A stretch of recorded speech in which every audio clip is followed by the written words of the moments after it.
La Coupe du Monde 1950 au Brésil.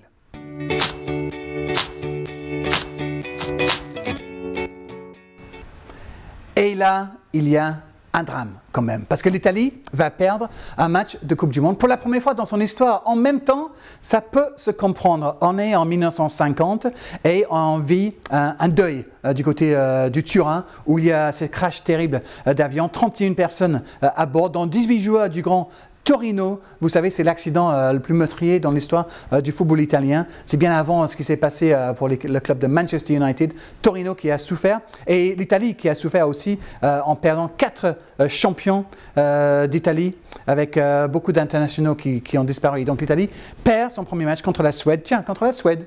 Ça vous rappelle pas quelque chose par rapport à cette Coupe du Monde-là, en 2018? Bref, le Brésil est à la maison et le Brésil va en finale. Le Brésil va gagner forcément contre l'Uruguay, sauf que non, ça ne se passe pas comme prévu. Et finalement, c'est un drame terrible, un drame comme il y a 4 ans lorsque le Brésil est tombé par 7-1 contre l'Allemagne. Vous savez, tout ce que ça a fait pour le pays, c'était terrible. Et bien, le premier drame pour les Brésiliens, c'était en 1950, avec cette finale, avec l'erreur du gardien Barbosa, qui ne sera jamais pardonné pour sa bourde.